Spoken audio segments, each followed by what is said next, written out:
Roll number 1, yes sir. Roll number 100, yes sir. অতঃপর শেষবারের মতো বন্ধ হলো হাজিরা খাতাটা। খাতাটা পড়ে থাকবে হয়তো স্কুলের কোনো এক কোণে, কিন্তু ধুলো জমা ওই পাতাগুলোতে জমে থাকবে 5টি বছরের মায়াজালে আবদ্ধ কিছু মানুষের নাম, কিছু মুহূর্ত আর জীবনের উষ্ণতম স্মৃতিগুলো। কোনো একদিন এভাবেই শেষ হয়ে যাবে আমাদের স্কুল জীবন।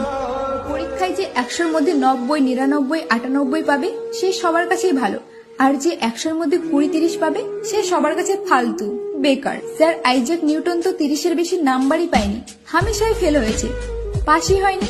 স্কুল থেকে তাড়িয়ে দিয়েছিল তাকে, যে এ পড়ার যোগ্যই না। যখন স্কুল থেকে তাড়িয়ে দিয়েছিল স্যার আইজ্যাক নিউটনকে, তখন তার ব্রেন খুলে গেল।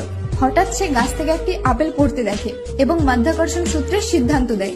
যে স্কুলে ফেল হতো আজ সবাই তার নামে পিএইচডি করে, তার গুণগান করে। পাস আর ফেলের সাথে কারোর জীবনে কোনো যায় আসে না। তুমি যদি আইনস্টাইনের গল্প পড়ো, তাহলে আইনস্টাইন তো ক্লাস 9-এর বেশি পড়তেই পারেনি, তাড়িয়ে দিয়েছিল স্কুল থেকে, কারণ সে সবসময় অন্য কিছু ভাবতো। কিন্তু তাড়িয়ে দেওয়ার পর সারা বিশ্বে E=mc² এর যে ব্যাখ্যা দিয়েছিল আইনস্টাইন, তাতে পুরো দুনিয়া প্রশংসা করে। শেষমেশ আমি এটাই বলতে চাইছি, কেউ ক্লাস 9, 10, 11, 12 পড়াশোনা করুক, তাতে কোনো আসে যায় না।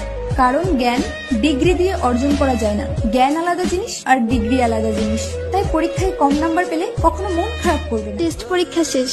স্কুল থেকে আসার সময় স্যার বলল, কাল থেকে তোমাদের ক্লাস হবে না, কোচিং হবে।